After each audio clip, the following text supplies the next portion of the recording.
మాజీ ముఖ్యమంత్రి జగన్ సంచలన ప్రకటన చేశారు. రాయలసీమ లిఫ్ట్ పైన వివాదం సాగుతున్న వేళ జగన్ స్పందించారు. రేవంత్తో చంద్రబాబు చీకటి ఒప్పందం చేసుకున్నారని జగన్ ఆరోపించారు. తన కోరిక మేరకు ఏపీ సీఎం చంద్రబాబు ఈ ప్రాజెక్టును ఆపేశారని రేవంత్ చెప్పిన అంశాన్ని ప్రస్తావించారు. నీటి హక్కుల కోసం ఉద్యమాలకు సిద్ధమని జగన్ స్పష్టం చేశారు. ఇక భోగాపురం విమానాశ్రయంలో చంద్రబాబు క్రెడిట్ చోరీ చేస్తున్నారని మండిపడ్డారు. ప్రభుత్వం భారీగా అప్పులు చేస్తోందని లెక్కలు చెప్పుకొచ్చారు. రాయలసీమ లిఫ్ట్ పై ప్రస్తుతం వివాదం జరుగుతోన్న వేళ మాజీ సీఎం జగన్ సంచలన వ్యాఖ్యలు చేశారు.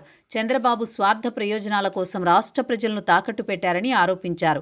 చంద్రబాబు చరిత్రహీనులుగా మిగిలిపోతారని మండిపడ్డారు.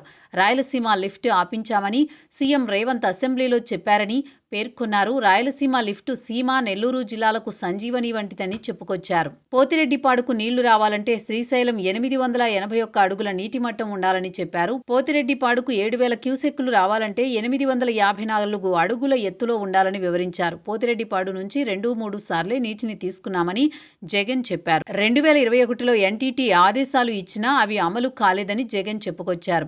చంద్రబాబు దగ్గరే ఉండి రాయలసీమ లిఫ్టును లేకుండా చేశారని జగన్ మండిపడ్డారు. ఈ విషయంలో ఉద్యమాలకు సిద్ధమని జగన్ ప్రకటించారు. ఇక భోగాపురం విమానాశ్రయం ఏం చేయకుండానే చంద్రబాబు క్రెడిట్ తీసుకునే ప్రయత్నం చేస్తున్నారని విమర్శించారు.